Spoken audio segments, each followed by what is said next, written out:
Here's the hope at Buffalo Wings and Rings, the better Buffalo.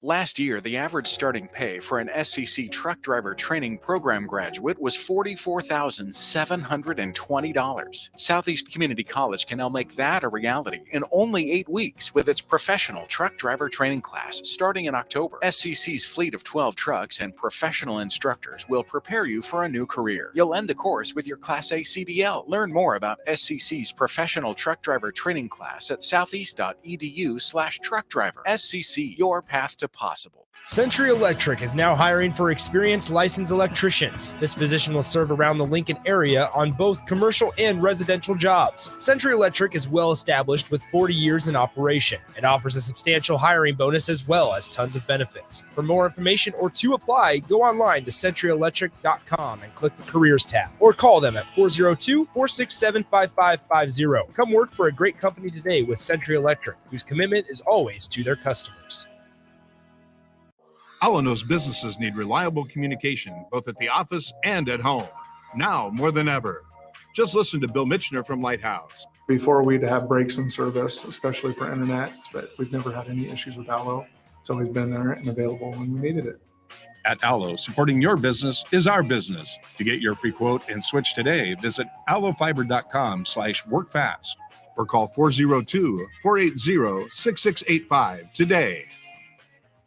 Angry about a recent Nebraska football loss? Go throw axes at Kraft Axe Throwing. Optimistic about the upcoming Nebraska football game? Go sign up for free football tickets at Kraft Axe Throwing. Bring some friends, reserve a bay for an hour or more, release anger at the targets by hucking an axe at it, and walk away feeling better about yourselves and the football season just in time to enter for a chance to win a free pair of tickets to the next home game as you walk out the door. Reserve your lane online at craftaxethrowing.com or call 402-802-9696. Kraft Axe Throwing at 18th and N in Lincoln. Venue at Home is your answer for locally made, freshly prepared meals delivered to your door every week. Our meals come ready to heat and eat. With sizes for 2 people or 4, Venue at Home is perfect for busy people who want a quick, easy, and delicious meal option to share with your roommates or feed the whole family. Add on from our wide selection of appetizers, sides, desserts, alcohol, and more. Receive a discount on your meals by subscribing to get Venue at Home delivered every week. Visit venueathome.net to order today. That's venueathome.net. There's not many things worse than having plumbing issues at your home or business, but it's even worse if the problem isn't fixed correctly. Select Plumbing gets it right the first time, and they specialize in several things: general plumbing, water heaters, faucet and fixture repair, sewer and water underground repairs, backflow testing, and more. Keep your property free from leaks and other issues. Call today for a free estimate at 402-560-6197. That's Select Plumbing at 402-560-6197. This is Lincoln's home for sports talk on the FM dial. Also online at theticketfm.com. On the internet. KNTK FM Firth, 93.7 The Ticket. It's time to go one-on-one with DP. Coming at you live from the Coppel Chevrolet GMC studios. Here is your host, Derek Pearson. Presented by Beatrice Bakery. On 93.7 The Ticket and theticketfm.com. Good Monday to everybody, regardless of results and such. I want to thank you guys for giving us time on a Monday, joining us. Got quite the conversation for you. I'm excited, thrilled, humbled about the fact that he would make time for us and for you. And that's part of what he does. And that's why he's good at what he does. You guys have several ways to engage. One, you can call in to the Honda Lincoln hotline, 402-464-5685. You can text into the Starter Heyman text line. Do so, 464-5685. And you can follow on the live video stream. Do so. You know where to find us: Facebook, YouTube, Twitch. We got chat rooms open on all 3 of those as well. I say that because this would be a day where you might want to see our guest. You might want to actually engage. And if you have questions, remember our rules of engagement. We will tell you the truth, but you must be honorable in what you ask. Pretty simple, right? Thank you in advance. Let's bring in Ted Carter, President of University of Kind sir, thank you for doing this. This means the world. How are you today? It's great to be with you, Derek, and it's great to be in your studio and to be able to talk to all your listeners. yeah, this is what this is for. You and I have some intertangled histories. I'll ask you the first question, which would be, who's the best Nationals president? If there's a race and we got to pick one, who you picking? Oh, I'm going to go with Teddy Roosevelt. See, it's let Teddy win is a DC thing, and it's greatly appreciated. Your time, your service, your leadership, all of those things are important. There's a lot to cover, so let's get to it. First of all, how do you end up here in this space of leadership? Where does it come from for you? Yeah, I get asked that question a lot. No. And I'm kind of past being the new guy anymore. I mean, I'm approaching 2 years. In fact, it was about 2 years ago, almost to the day, that I got introduced to Nebraska as a priority candidate as the University of Nebraska assistant president. But how did I end up in Nebraska after spending 38 years, with the honor of wearing the cloth of our nation, sailing on a lot of different aircraft carriers and going all over the world? The last 6 years I was on active duty, I was in higher ed. So 1 year as the U.S. Naval War College president up in Newport, Rhode Island, and then 5 years consecutively as the head or superintendent of the U.S. Naval Academy. And that's an exceptionally long period of time. That's not something that's normal. In fact, I was the longest continuous serving in 172-year history in that position. So the point of saying all that is, even though my career had been as a nuclear engineer, running aircraft carriers, being flying around in fighter jets, what I really loved was higher education. And that was solidified during my time at Annapolis. And as I was retiring, and I knew I would retire in 2019, it was my time, I was looking for the right place to land to be a system or a college campus president. And I did make an attempt at a few pretty big name programs, often got in the door, but never got invited to the dance. And, the truth is I had almost all but given up. So my wife and I were on our retirement vacation in Jamaica, and I'd already accepted a job in the tech industry in Washington, D.C. We'd already bought the Forever House in Virginia after we left Annapolis, so we were already committed. And then Nebraska found me. They literally called me up at the end of the search, which apparently had been going on for months. I was not aware that Nebraska was actually looking for a president. Kind of flown under my radar, to be very honest.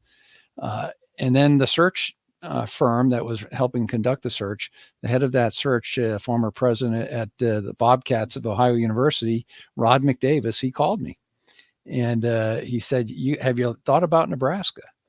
And after a little convincing, he sent me some information.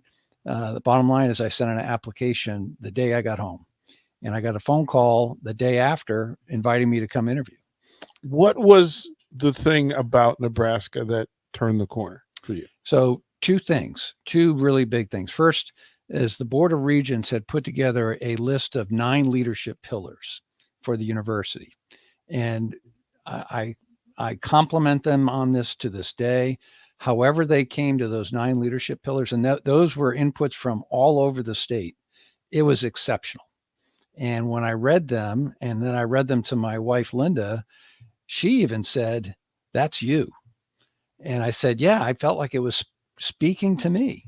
And one of those leadership pillars was centered around sports and athletics. But I'm going to take that one separate. Okay. Because I was a fan of Husker athletics as a kid, like many Americans, because, on Thanksgiving, you didn't have a lot of choices in what you watched. And the Huskers were the powerhouse team in the 70s when I was, like in my early teens, and then again in the 90s. So I was always a follower. Yeah.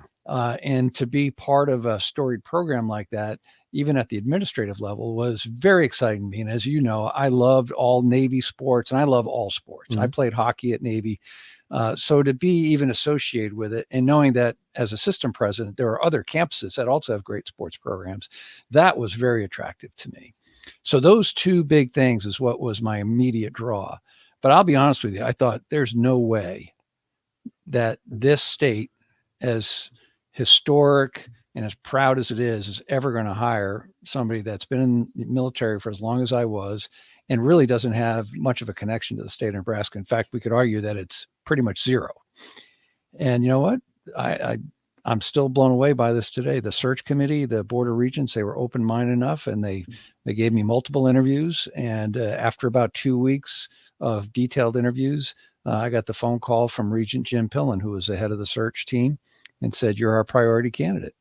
And then I started that 30-day window in November of 19, where I traveled the entire state, went into almost every small, medium, and big town, and stood up and let people get a chance to know who I was. And I'm still doing that. I mean, I think that's a little bit about what we get a chance to do here today.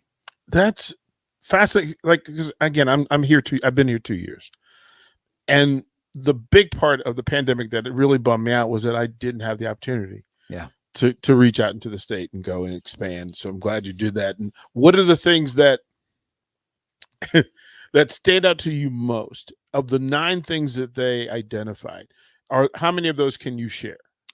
Well, I could probably go through just off the top of my head. I probably could get at least 6 or 7 of them right, because they were quite detailed. But the one that jumps out at me the most, and this is the one that really hit me, is understanding that I was going to be in charge of 4 campuses. So the flagship here in Lincoln, the Metropolitan campus at Omaha, the medical center, and of course our rural campus out in Kearney. And not listed in there, but also included is our community college out in Curtis that is nested underneath the Institute of Ag and Natural Resources in the Nebraska College of Technical Agriculture. So it's a complex, large, covers a lot of geography. 4 universities, 1 system, 1 state. And the state only has 1 university system.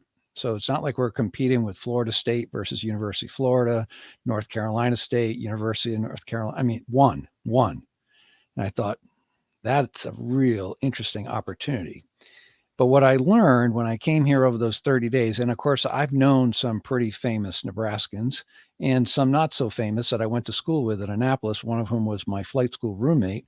His name's Randy Durkoff. He was the state pole vault champion in 1977 out of Bellevue.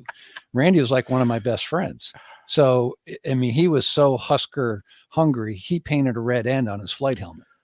Wow. And all he talked about was Husker sports. So I felt like I had already had my tutorial. But what I didn't know, what I suspected, but what was validated during those 30 days, of which I spent 2 weeks dedicated, doing 4 to 3 cities a day, about 4 or 5 stand-ups a day in front of various size audiences, was just how great the people of Nebraska are and how much they really care about the university. Not just Husker football, not just Husker sports, Omaha hockey, Kearney football, volleyball. They care about the university. And that is not felt in every state you go to in the nation, not in that singular unified fashion. And I also felt that they were embracing us before we were even named the university president. People wanted a leader. They want a change agent. They want somebody who could come in and run the university. There's a lot to unpack there. So a big thing for me when I got here was listening to people tell me what their interests, what their passions were, or what their needs and wants were. To hear you speak to it in a 4 university system, you've got to cover a lot of people. Yeah. You've got to cover a lot of bases, and you've got to protect, defend, and lead everybody, literally everybody. For you, what's the common thread?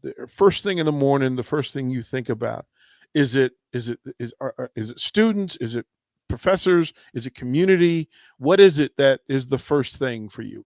So the driving force in all of that is one simple concept. Where will I put myself during the course of a 15, 14-hour day, whatever it's going to take, where I can make the most positive difference? That's driver number 1. Number 2 is, and I sold myself, and this was my mantra while I was at the Naval Academy. It's no different than here. We're here for the students. The students are not the product, they're the customer. And that's what matters. And anything we do that loses that sight, then we may or may not be doing the right things. Now, there are other elements. There's research. There is community involvement.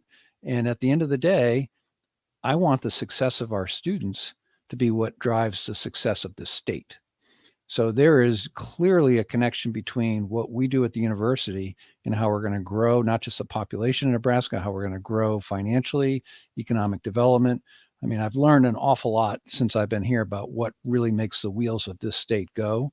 Relationships matter. So my engagement is pretty routine with the members of the unicameral, with the governor, with the federally elected officials. I have a relationship with all of these folks because it's really important, if for no other reason, for me to get a perspective from them about what matters.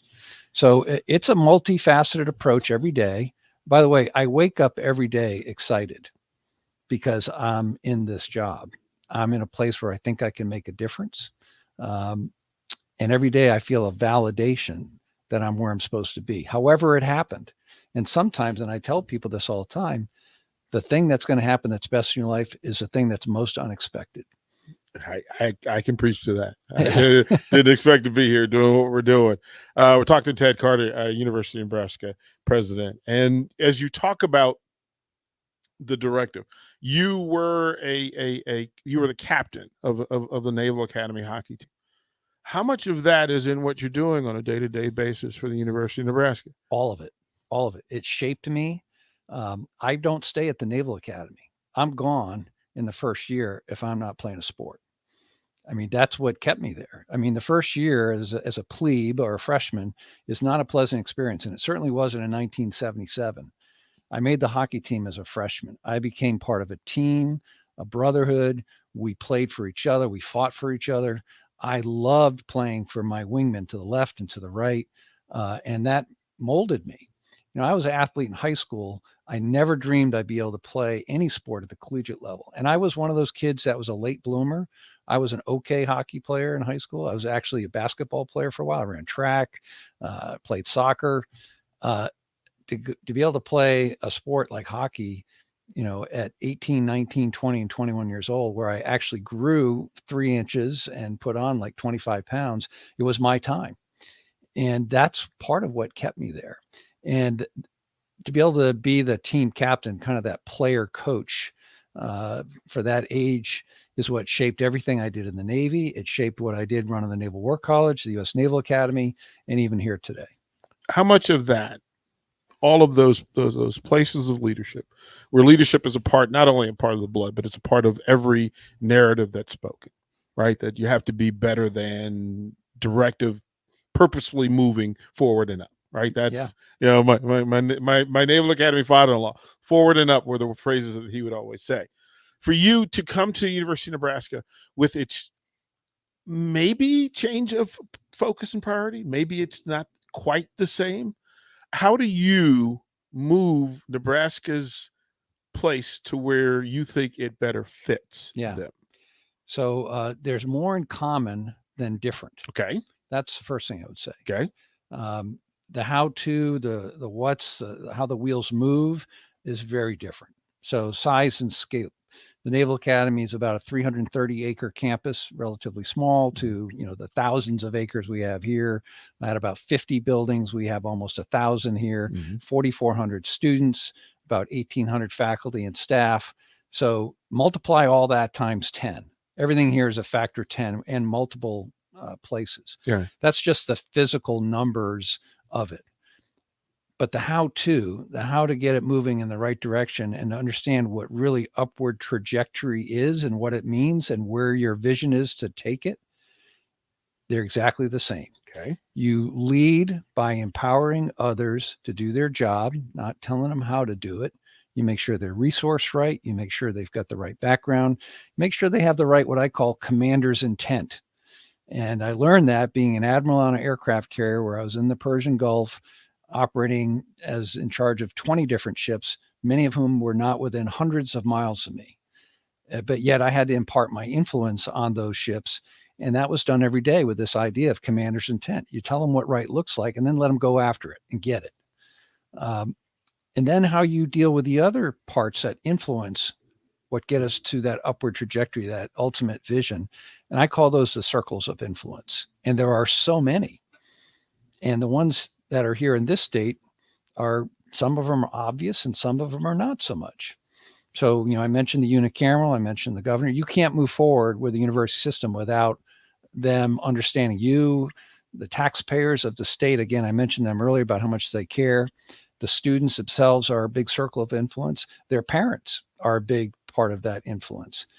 Certainly our athletic teams, which sometimes might be not viewed as part of the student body because, student athletes might be considered separate and different and distinct. I don't look at them that way. They are part of the fabric of that student body. But yet athletics, certainly Husker football and other high profile sports, carry an influence and a weight all their own. And you have to understand that.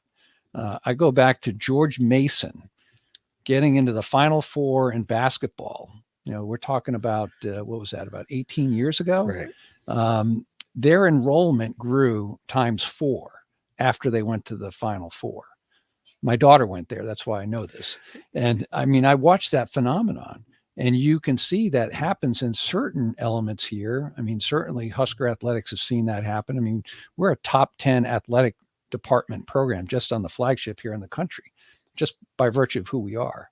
So those things really matter. There are other influencers, the economic development community, the business community, certainly the faculty staff, the board of regents themselves. That's not something, an entity I've had to deal with in my previous life, and I've got to understand how to navigate them. They have fiduciary and policy oversight on every single thing that we do. So that is a team sport in itself. And I got to tell you, we have a good board of regents, and I compare it to other states where they are fractured and dysfunctional. And we, even though we don't always agree, I think we get to the right answers. So it's that circle of influence is something that I see visually in my head. I could draw it for you because each circle is weighted and has different gravity. And you got to understand not only the size and weight of each circle, but where they intersect. So it's almost like this giant complicated Venn diagram. And, where they intersect the most is where you got to put your level of effort. And almost all of it will be centered around something to do with students. You did a thing here where you speak about enrollment numbers improving, and you did a thing that was so exceptional that I thought it would stop everybody in their tracks. To endorse folks to come to University of Nebraska. And they use the old motto that it's not for everybody, but you're actually making it for everybody. And then the people in the state, you're making it easier for them if they do not have resources to be able to attend University of Nebraska, which elevates the state further. And that's fantastic. What did you have to go through to do that? Like, I can't imagine that was easy. Yeah. So obviously when I came here and I signed on, I was the interim president on December 17th, and I started officially on January 1st of 2020. Well, COVID was not here yet. Yeah. The first time I heard even the smallest whisper of something happened in Wuhan, China was late February. And then March, it became part of our world and still is to a certain extent. So I already had an idea of what we wanted to become. I had an idea for the vision before COVID. Now, I have never blamed COVID-19 for any of our successes or failures. I would tell you, as we're sitting here today and the things that we've learned, and we've gotten smarter all the time. There's no playbook for this, by the way. Amen. We have never blamed COVID for our wins or losses in this, but what COVID has done, and I knew this would happen once I could see how big it was going to be, it has accelerated how higher education is now being forced to change. And our vision when I came here, as I said, the University of Nebraska, all 4 campuses have to be about affordability, accessibility, and growth. And when I say growth, I'm talking about student success and attainment, growth in their development, and growth for their success turns into the success for the state. So growth is many, many facets to it.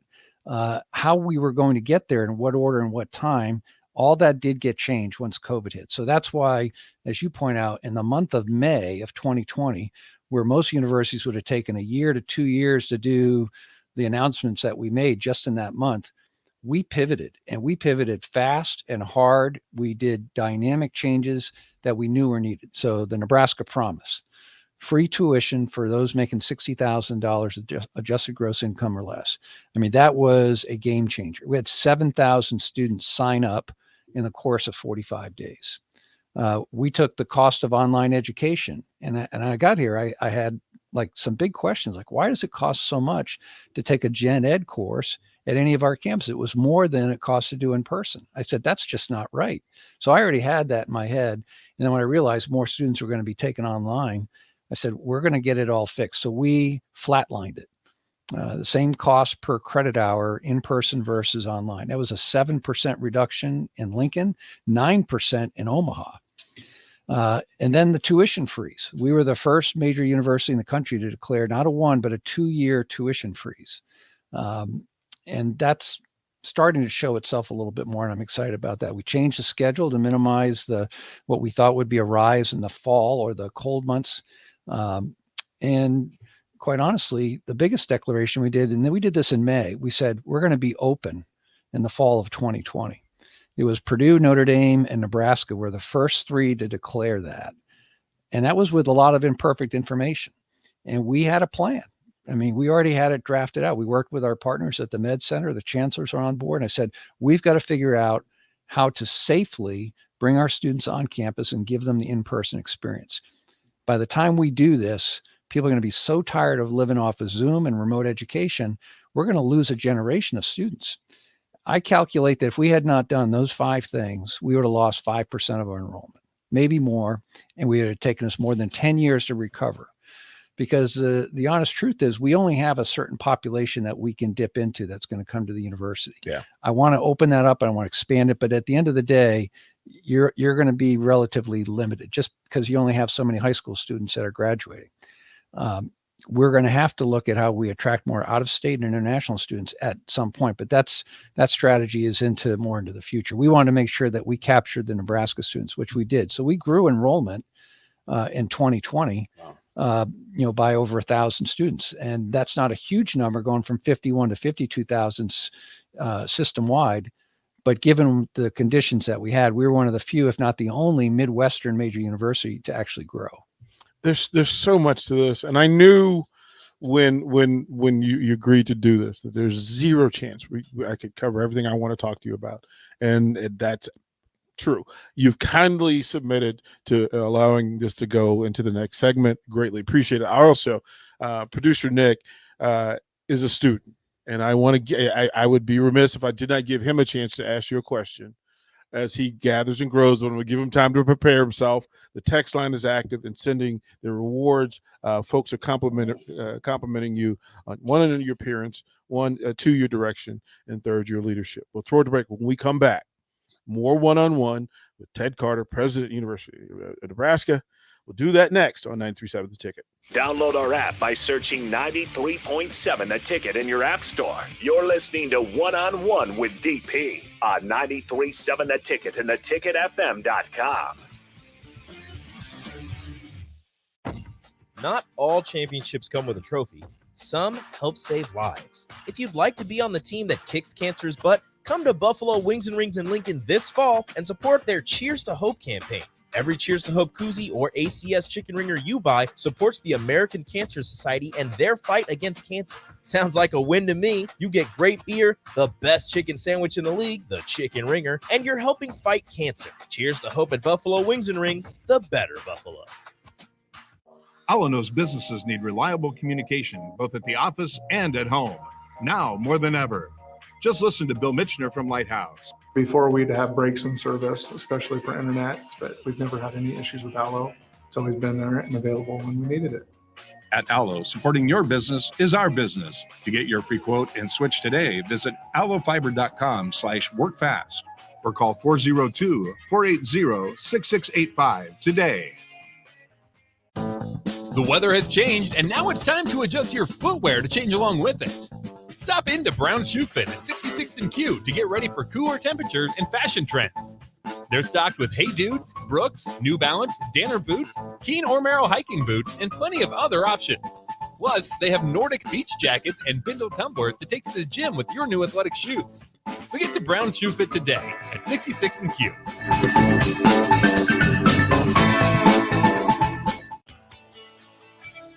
Another packed fall sports season means it's time to get to N Street Drive-In to fill up on all your beverage needs. This month's specials are Sam Adams, Exile Brewing from Iowa, and other fall seasons. Also, make sure to download the new N Street Drive-In app to order online and to set up delivery right to your front door. And don't forget their top-notch Crowler fill system. N Street Drive-In, your one-stop beverage stop at 1801 O Street. One host has a red beard and thinning hair. The other also has a red beard and thinning hair. One host got married over the summer. So did the other one. One is a diehard fan of a sub-500 AL Central baseball team. So is the other. Can these two radio hosts do a show together without getting confused as to their own identity? The same couple. Happer and Schaefer. Weekday mornings from 8 to 11 on 93.7 The Ticket and theticketfm.com. The Mercado by Certified Piedmontese Beef is Lincoln's newest full-service butcher shop, offering premium fresh-cut steaks and house-made sausages daily from 8 a.m. to 8 p.m. They exclusively carry certified Piedmontese beef raised right here in Nebraska. When shopping at the Mercado, you're not only supporting local, but also enjoying the official beef of Nebraska athletics. With prime-grade tenderness and unparalleled nutritionals, your backyard barbecue is about to get a serious upgrade. Stop into the Mercado today, located off 84th and Havelock in Lincoln. This is your High School Minute. With your Southeast Community College High School Minute, I'm Harrison Arns. In Class A softball, Lincoln Southwest and Lincoln East are still competing for the championship. Number 2, Lincoln Southwest will advance to the championship after beating number 1 Gretna handedly, 8-0. Senior Bailey Selvage was efficient on the mound for Southwest. She threw 79 pitches in the match, with 50 of them being strikes. Number 3, Lincoln East took down number 5 Papillion Vista 5-4. East will play Gretna on Friday morning to advance for the championship game. In cross country, all 31 Class A teams met at Pioneers Park here in Lincoln on Thursday. Gabe Hendricks of Elkhorn South would finish first with a time of 15 minutes, 39 seconds. The fastest runner for the girls was Ellie Dahl from Fremont with a time of 18 minutes and 30 seconds. Mia Murray from Lincoln East and Brianna Wren from Southwest would win their groups. This has been your High School Minute, sponsored by Southeast Community College, with locations in Lincoln, Beatrice, and Milford. Learn more today at southeast.edu. Dreaming of the perfect kitchen? More room for entertaining? Today, the Johnsons got both and saved by consolidating their debt. With a home equity line of credit, you can borrow money as you need it, have flexible payment options, and pay interest on only the money you're using. If you have equity in your home, the possibilities are endless with a home equity line of credit. What will you decide to do? Get started by visiting libertyfirstcu.com today. Approval required. Equal opportunity lender. Liberty First Credit Union. Banking with purpose. Take your tan to the max at Max Tan and tan for a can every day through the month of October. Bring in a can of food for the food bank and get a free tan from Max Tan. See maxtan.net for details. Tan for a can every day in October. Only at Max Tan. Gaina Trucking is hiring CDL Class A and B drivers. Gaina Trucking guarantees a 40-hour work week year-round, and their strong team culture makes it not a job, but a career. Gaina Trucking offers health, vision, and dental insurance, 401k with company match, an employee assistance program, and other bonus programs. Build a better career today with great team culture at Gaina Trucking. Learn more and apply today at GainaTrucking.com. You're listening to One-on-One with DP, sponsored by Beatrice Bakery on 93.7 The Ticket and theticketfm.com. Welcome back to One-on-One, and today One-on-One with the president, University of Nebraska, Ted Carter. Again, thank you in advance. Thank you in the middle. I'll thank you again at the end, because it's just amazing and wonderful to be able to talk to you and to have our listeners have access to you. Yeah. Like it's important. A part of being in this space in 2021 in Lincoln, Nebraska, my being on air here, I had to look around in the community to find people who were welcoming to diversity and welcoming to something different. I know there's some folks who get a little uncomfortable by it. And that's not my intent. My intent is to welcome and connect rather than disconnect. Yeah. You have done an exceptional job of making diversity a part of what you do on a day-to-day, hour-to-hour basis. If you can tell us what the plans are from one, why you did it, and then two, what the plans are for it. What do you want to accomplish with that plan and that thing? So, Derek, this is a conversation that it does make a lot of people a little bit uncomfortable, because there are people that will say, why do we have to talk about this? Shouldn't everybody just be the same and it doesn't matter? Some of my viewpoints on this have been driven by what I learned in the military. You know, when you're on the flight deck of an aircraft carrier, you can't see anything but somebody's eyes. and everybody's created equal. It's the most dangerous place to work in the world, and that 4.5 acres of steel, driving through the water, sovereign territory. And it was that viewpoint where I would bring out CEOs of major corporations. They'd see that, they'd kind of get it. And then you go down into the hangar bay and you see the crew and you see what they look like. And we were every nationality, we were every color of the rainbow. We were from rich, we were from poor, we're from all over the country. I mean, we were represented on aircraft carriers, 6,500 sailors, men and women, that were the melting pot of the United States. And we never had diversity for the sake of diversity. Diversity is what represented us as a country, and it's also what made us stronger. And that diversity as a team, I got to see it. I got to see how it operated. When I was at the Naval Academy, the year I entered in 1977, less than 5% of the brigade of midshipmen, 4,400 strong, were anything but white males. Yeah, that was the first couple of years we brought women in there. Very difficult time. We had only a handful of Black students, and that was really about it. That evolved over the years, and by the time I became the superintendent, we achieved pretty close to about 40% diversity across the entire Naval Academy student body. But more importantly than that, it isn't about who's in the brigade or how they get there. If you took a look at every cohort of student that graduate, white male, white female, Black students, Hispanic students, Asian American students, all of them were within 2 percentage points of graduation rate, all over 90%. And to me, that was what was defining how we were achieving real equity across that campus. So when I came here to Nebraska, a historically mostly white state, what I will tell you, and listeners and certainly people that live here in Lincoln and in Omaha know this, the demographics are changing. And the state should be proud of the recent census data that showed that this was the second largest population growth that we've seen over a 10-year period over the last 100 years. 7% population growth, 135,000 people new came to Nebraska from 2010 to 2020. And guess what? They're more diverse than ever. That demographic is changing. And if we don't figure out how to embrace that as the university, being welcoming to all, not because we just want to be representative of the state of Nebraska or the United States, it's because we need to make everyone successful and we need to see them go to work here in Nebraska. So there is a realistic perspective to this, not just the feel-good part.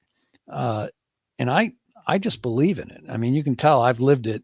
And I see it happening. So this incoming freshman class this year, the class of 21, is the most diverse we've ever had in university history. 21% of our incoming freshmen at UNO, UNL, UNK, and the Med Center were self-identified as ethnically diverse.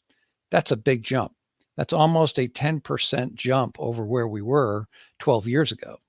And I'm proud of that. And we didn't do anything to make that happen. That's the talent rising to us. Now we, as a university, we have a job to make sure that we retain them freshman, sophomore year and get them to graduation in the fastest time possible. Not 5 years, not 6 years. That's why I'm really proud we put in this 4-year graduation guarantee. In other words, you do your job, you take the right course load, whether it be in person or online. And if you don't graduate in 4 years, we'll pay for the rest of your education. Wow. And by the way, that applies to transfer students too.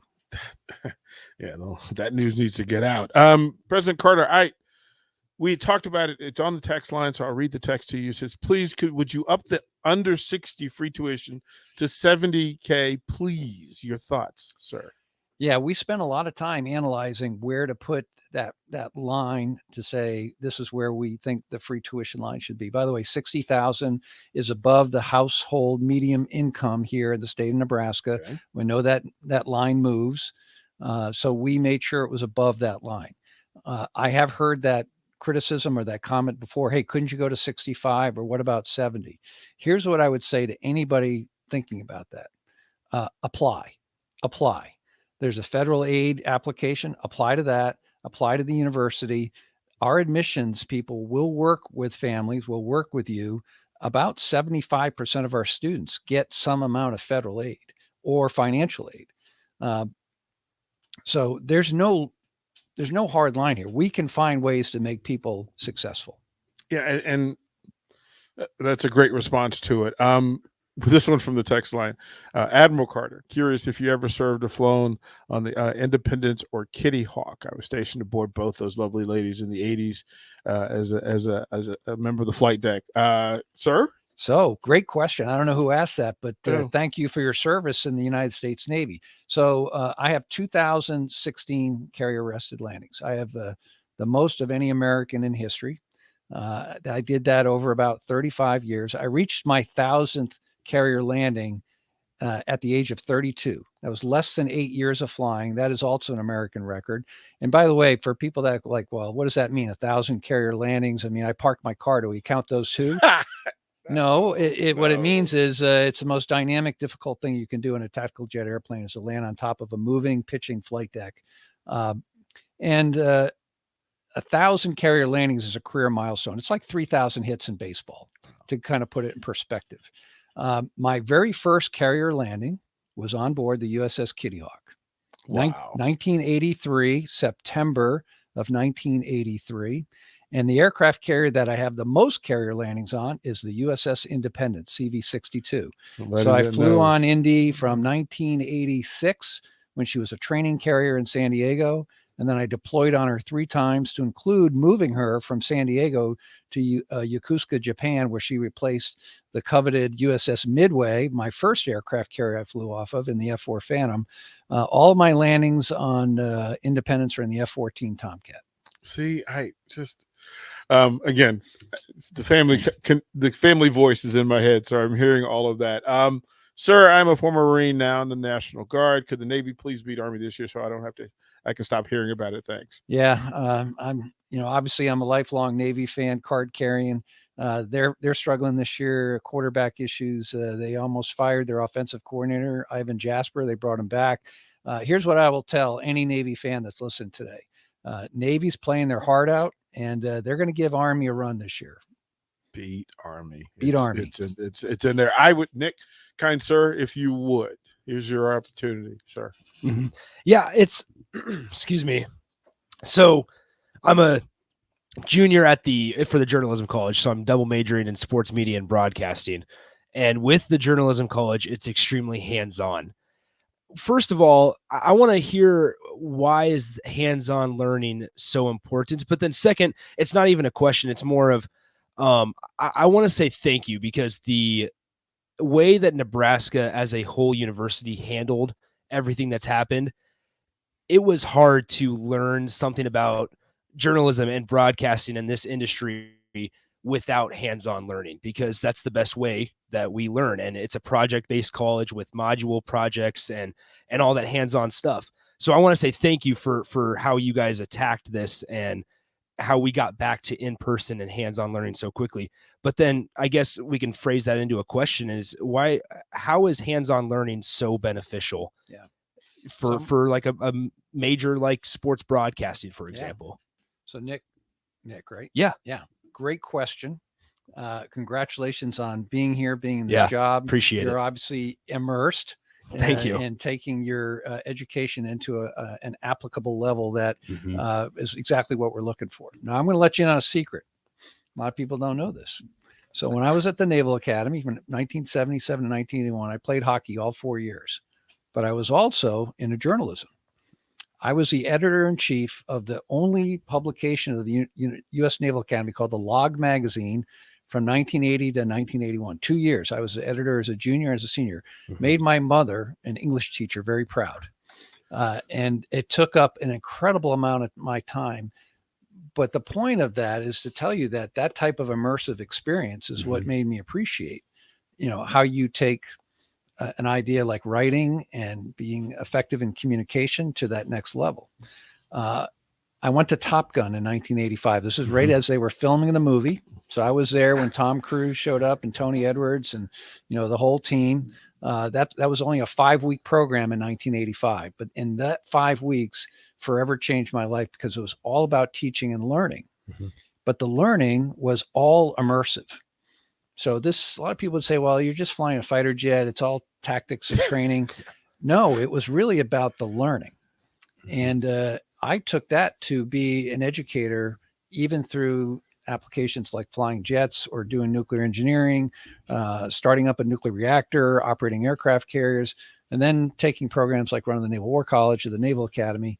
And the operative word is to be engaged. And that can't happen unless you are immersed. Education and learning does not happen passively. You can't sit in a classroom and have somebody talk to you for an hour, take a bunch of notes, and then be graded on how well you can regurgitate it. Yeah. You really don't learn that way. There may be a certain amount of that for certain applications, but the only way to learn is by doing. And you got to fail a little bit. You can't be perfect every day, Nick. Yeah. And when you have those little failures, maybe they're only the ones that you know, but you learn from them. And the most successful people, the people that are going to do well, are the ones that make mistakes, correct them, and don't do it again. And I've been preaching that for most of my life. So we're going to continue to push on the immersive learning experience. That's why I'm so proud of what we do at the Johnny Carson Center there. Almost all of our educational programs, whether it be in the arts, whether it be in the engineering fields, the STEM fields, they're all going to have an immersive application. Yeah, because I'll tell you this right now. I'll be completely honest. That is the one thing that made me stay in state for school, is the ability to have a campus radio station that is so involved, and whether that be with Husker football or Husker athletics in general, and all of the module based projects with what they're called communication design classes, that you learn everything. So you have all those skills in your back pocket, to where if I come to a radio station, but DP says, I need you to write an article, I have enough skill in my back pocket, which is something that Nebraska does that I've found out not a lot of other places do. Yeah. And so that's the one thing that really drew me to stay home in Lincoln and go to UNL. So I'll just make two final points and then we'll move on to something else. One is, it's got to be fun. Mm-hmm. If it's not fun for you, you're not going to keep doing it. You're going to go find some other passion. Two is, we need to give enough shout out and credit to our faculty members, because they're the ones that set up the program, the curriculum. They're the ones that set the boundaries for how you do what you're going to do and guide you and mentor you. So what I have seen across all of our campuses, we have world-class faculty, and I don't think they get enough credit here in Lincoln and Omaha and out in Kearney, and to include our med center. I am very, very proud of the faculty that we have. Yeah. Well said. Couple of things before. We probably got three things we need to get to in about 3 minutes.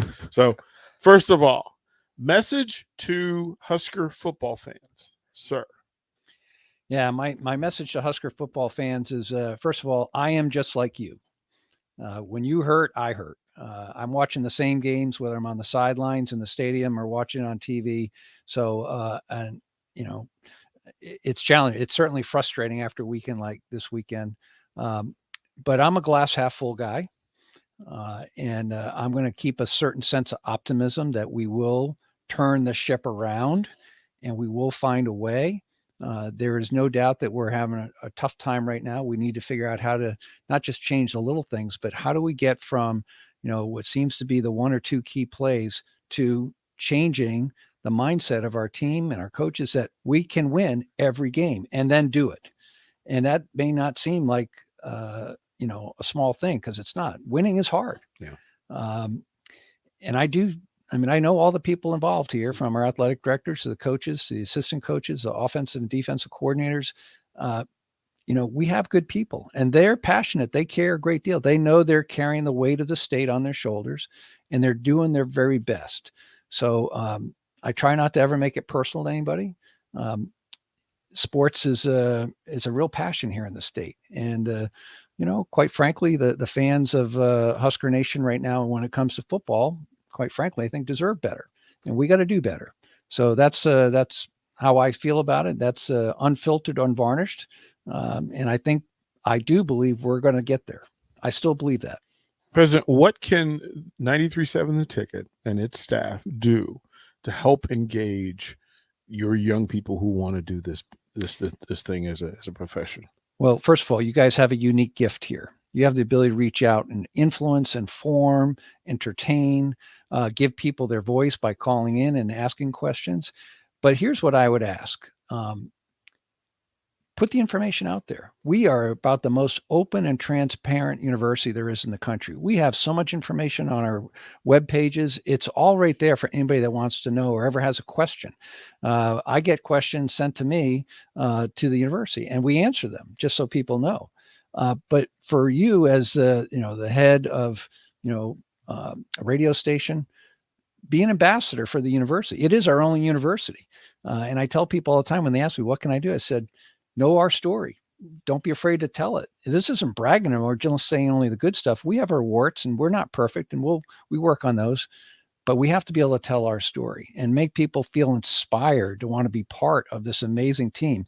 I'm telling you, 5, 10, 20 years from now, we will not be just talking about how many kids go to University of Nebraska from Nebraska. We're going to be talking about how many kids come to this program from all over the country. We have a vision that we will become America's university. And there's going to be more to follow on that. I'm not making any big announcements today, but we are going to be the choice of education for a lot of Americans going into the future. You have permission and access. Use us as you will. I will. Greatly appreciate it along the way. And then, before we let you go, since you are in leadership, what is the definition of a Husker to you? So a definition of a Husker to me is somebody that has common sense, is hardworking, is loyal, and knows how to win. That's that. I think you put that on a shirt. That would make well. President Carter, thank you for making time for us on a busy Monday. You are appreciated. You're respected. Your leadership is what we're all following, and thank you for redirecting us today. All boats in the water, sir. Real pleasure to be with all you guys here today. You guys have a great program, great show here, and thanks to your listeners for listening to us. That's President Carter, University of Nebraska. With word to break, we'll close out one-on-one on 92.7 The Ticket. Watch live on Facebook, YouTube, or Twitch. You're listening to One-on-One with DP on 93.7 The Ticket and theticketfm.com. One host has a red beard and thinning hair. The other also has a red beard and thinning hair. One host got married over the summer. So did the other one. One is a diehard fan of a sub-500 AL Central baseball team. So is the other. Can these two radio hosts do a show together without getting confused as to their own identity? The same couple, Happer and Schaefer. Weekday mornings from 8 to 11 on 93.7 The Ticket and theticketfm.com. Alla knows businesses need reliable communication, both at the office and at home. Now more than ever. Just listen to Bill Mitchner from Lighthouse. Before, we'd have breaks in service, especially for internet, but we've never had any issues with Allo. It's always been there and available when we needed it. At Allo, supporting your business is our business. To get your free quote and switch today, visit allofiber.com/workfast or call 402-480-6685 today. Take your tan to the max at Max Tan and tan for a can every day through the month of October. Bring in a can of food for the food bank and get a free tan from Max Tan. See maxtan.net for details. Tan for a can every day in October, only at Max Tan. Dreaming of the perfect kitchen? More room for entertaining? Today, the Johnsons got both and saved by consolidating their debt. With a home equity line of credit, you can borrow money as you need it, have flexible payment options, and pay interest on only the money you're using. If you have equity in your home, the possibilities are endless with a home equity line of credit. What will you decide to do? Get started by visiting libertyfirstcu.com today. Approval required. Equal opportunity lender. Liberty First Credit Union. Banking with purpose.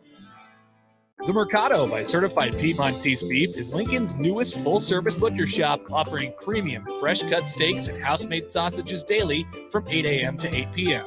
They exclusively carry certified Piedmontese beef raised right here in Nebraska. When shopping at the Mercado, you're not only supporting local, but also enjoying the official beef of Nebraska athletics. With prime-grade tenderness and unparalleled nutritionals, your backyard barbecue is about to get a serious upgrade. Stop into the Mercado today, located off 84th and Havelock in Lincoln. Another packed fall sports season means it's time to get to N Street Drive-In to fill up on all your beverage needs.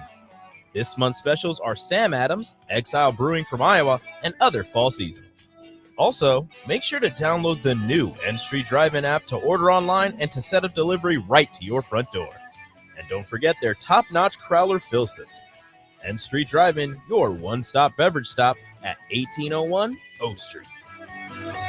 At MD Pain, we know chronic pain is a problem. It can lead to isolation, depression, and the inability for you or a loved one to live the life you want. That doesn't need to happen. Chronic pain can be effectively managed. The doctors of MD Pain wrote the book on effective, ethical pain management. Get actual solutions with the most up-to-date, clinically proven treatment options available. No one has to suffer in silence. Get real treatment for chronic pain. Call MD Pain. You're listening to One-on-One with DP, brought to you by Beatrice Bakery on 93.7 The Ticket and theticketfm.com.